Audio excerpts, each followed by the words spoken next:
کیوں ضروری ہے؟ میں اس کی ایک چھوٹی سی بات بتاتا ہوں۔ نبی صلی اللہ علیہ وسلم نے فرمایا کہ ایک عورت تھی جس عورت کے گھر میں ایک بلی تھی، لیکن وہ عورت بہت ہی کرول، ظالم، بہت غصے والی، بہت غلط عورت تھی، اچھی عورت نہیں تھی۔ اس نے ایک دفعہ ایسا کیا، اس نے اپنی بلی کو رسی سے باندھ دیا اور کئی دن تک اسے خوراک نہیں دی، پانی بھی نہیں دیا، نہ ہی بلی کو آزاد کیا کہ بلی اپنی خوراک خود تلاش کر لے۔ تو وہ جب اس بلی کو باندھ دیا تو کچھ دنوں کے بعد وہ بلی مر گئی، پانی نہ ملنے کی وجہ سے، کھانا نہ ملنے کی وجہ سے۔ تو نبی صلی اللہ علیہ وسلم نے فرمایا کہ یہ عورت جہنم میں صرف اس وجہ سے جائے گی کہ اس نے اپنی بلی کو صحیح وقت پہ کھانا نہیں دیا تھا، اپنی بلی کو پانی کا بندوبست اس کے لیے نہیں کیا تھا۔ تو پھر آپ نے باقاعدہ تعلیم دی اور کہا کہ دیکھو، جس گھر میں کوئی جانور ہو تو ان جانوروں کا حق ہے کہ اس کو صحیح وقت پہ دانا، پانی، کھانا، اس کا بندوبست کیا جائے۔ ایک دفعہ اسی طرح حضور صلی اللہ علیہ وسلم بیٹھے ہوئے تھے تو ایک صحابی آیا اور کہا کہ اللہ کے رسول، میرے بہت سارے اونٹ ہیں لیکن ان میں سے ایک اونٹ جو ہے وہ پاگل ہو گیا ہے، اور بہت اونٹ جب غصے میں آ جائے نا، جب اس کا دماغ پھر جائے، گھوم جائے، کبھی کبھار آپ لوگوں کا بھی گھومتا ہوگا نا گھر میں، اچانک کسی بچے کا دماغ گھوم گیا تو برتن توڑنے شروع کر دیتا ہے وہ، یا کپڑے اچھال اچھال کے پھینکنا شروع کر دیتا ہے، شاؤٹنگ شروع کر دیتا ہے، چیخنا چلانا شروع کر دیتا ہے۔ ہوتا ہے کبھی ایسا؟ بس آئندہ جب کبھی کسی بندے کا دماغ گھومے تو اسے چاہیے کہ فوراً اعوذ باللہ من الشیطان الرجیم پڑھے، کیونکہ شیطان اس کے دماغ میں گھوم رہا ہوتا ہے، وہ اس کے دماغ کو گھماتا ہے۔ تو جب بھی آئندہ کسی بچے کا دماغ گھومے تو فوراً اسے کیا کرنا چاہیے؟ اعوذ باللہ من الشیطان الرجیم پڑھنا چاہیے، ٹھیک ہے؟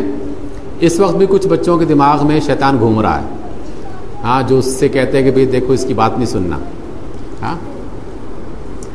نہیں آپ لوگ سنیں، بس کوئی بات، جس کے دماغ میں گھوم رہا نا شیطان، گھمانے دیں اس کو، وہ خود بخود تنگ ہو کے پریشان ہو جائے گا۔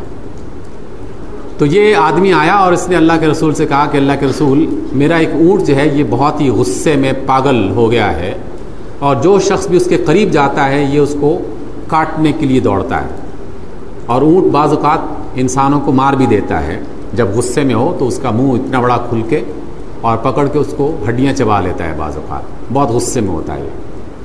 تو یہ اونٹ جو ہے وہ ایک کھجور کے باغ میں داخل ہو گیا ہے اور وہ کسی بندے کو قریب نہیں آنے دیتا، بہت غصے میں ہے۔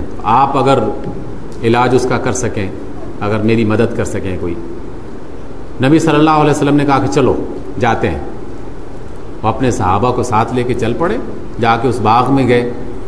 کیا دیکھتے ہیں کہ باغ کے کونے میں درختوں کے درمیان میں وہ اونٹ کھڑا ہوا ہے اور بہت غصے میں پاؤں ہلا رہا ہے، کبھی اور کبھی سر گھما رہا ہے، بہت غصے میں لگتا ہے، دور سے پتہ چل رہا ہے کہ اونٹ بہت غصے میں ہے۔ نبی صلی اللہ علیہ وسلم نے ایسا کیا کہ اپنے صحابہ سے کہا کہ تم لوگ یہیں کھڑے ہو جاؤ، یہیں رک جاؤ، آگے مت بڑھنا، اور خود جو ہے وہ آگے بڑھتے رہے۔ لوگ ڈر رہے تھے کہ کہیں اللہ کے رسول کو یہ اونٹ نقصان نہ پہنچائے۔ اس صحابی نے منع بھی کیا کہ اللہ کے رسول یہ بہت غصے میں ہے، یہ اونٹ اس وقت اپنے عقل میں نہیں ہے، پاگل ہو چکا ہے، ذرا احتیاط سے۔ لیکن آپ صلی اللہ علیہ وسلم بغیر کسی خوف کے آہستہ آہستہ چلتے ہوئے اونٹ کے قریب چلے گئے، اور اونٹ کے پاس جا کر اس کے سر کے بال، یہاں سے جو سر کے بال ہوتے ہیں، تھوڑے تھوڑے سے بال ہوتے ہیں، یہاں سے پکڑا ان بالوں کو یوں کر کے، اور اسے کھینچ کے اس کا کان اپنے پاس لیا ہے اونٹ کا، اور اس کے کان میں نبی صلی اللہ علیہ وسلم نے کہا کہ اونٹ اپنے مالک کی بات مانا کرو،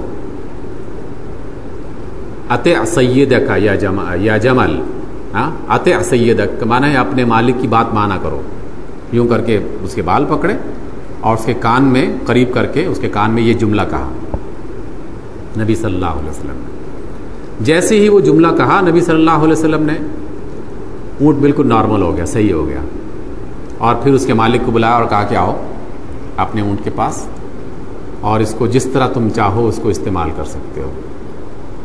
تو یہ اللہ کے رسول کا ایک کہ وہ بھی بعض اوقات جانوروں سے اس طرح کی بات کر سکتے تھے یہ اللہ کے رسول کا ایک معجزہ تھا. معجزہ جانتے ہیں نا معجزہ کیا ہوتا ہے؟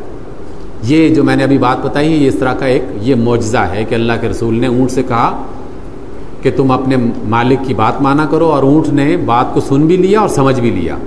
وگرنہ تو اونٹ کس کی بات سمجھتا ہے؟ ہاں نہیں سن سکتا نا. نہ وہ بندوں کی بات سمجھتا ہے نہ بندے اس کی بات سمجھتے ہیں. لیکن اللہ کے رسول کی بات کو اس اونٹ نے سمجھ بھی لیا، سن بھی لیا اور اس کو مان بھی لیا. تو اس طرح کے بہت سارے واقعات ہمیں نبی صلی اللہ علیہ وسلم کی زندگی میں ملتے ہیں. تو آج میں نے جو بہت ساری باتیں بتائیں ان میں سے 2 باتیں سب سے اہم تھیں. ایک اہم بات یہ ہے کہ انسان اپنے ماں باپ کے ساتھ جو اچھا سلوک کرتا ہے، اپنے ماں باپ کی جو عزت کرتا ہے، احترام کرتا ہے، ہمیشہ وہ اپنی زندگی میں کامیاب رہتا ہے. اور جب کبھی مشکل پیش آتی ہے تو اس مشکل میں اس کی نیکی کام آ جاتی ہے. اور دوسری بات میں نے کہی آپ سے کہ انسان کی موت جب اور جہاں لکھی ہوتی ہے وہیں اس کی موت آتی ہے، اس سے پہلے وہ موت نہیں آتی. اللہ تعالیٰ اگر کسی کو مارنا چاہے تو کوئی اسے بچا نہیں سکتا، اور اگر کسی کو بچانا چاہے تو کوئی اسے مار نہیں سکتا. اور ایک تیسری بات میں نے کہی کہ انسان کی نیکی کبھی ضائع نہیں جاتی. جب بھی وہ کوئی اچھا کام کرتا ہے تو اس کی نیکی اس کے کام آ جاتی ہے اور وہ ضائع نہیں جاتی. ٹھیک ہے.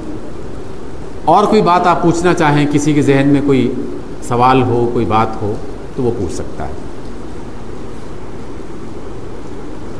کوئی بات، کوئی شخص، کوئی بچہ پوچھنا چاہتا ہے کوئی بات، کسی کے ذہن میں کوئی الجھن ہے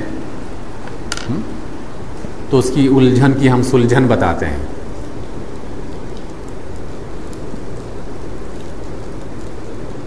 کوئی سوال نہیں ہے؟ آج ساری باتیں سمجھ میں آ گئی. گڈ. ٹھیک ہے، پھر آج ہم اتنی ہی باتوں پر اکتفا کرتے ہیں. کہانیاں بہت سی انشاءاللہ کل آپ کو 2-3 اور اچھی سی کہانیاں سنائیں گے. ٹھیک ہے انشاءاللہ. السلام علیکم.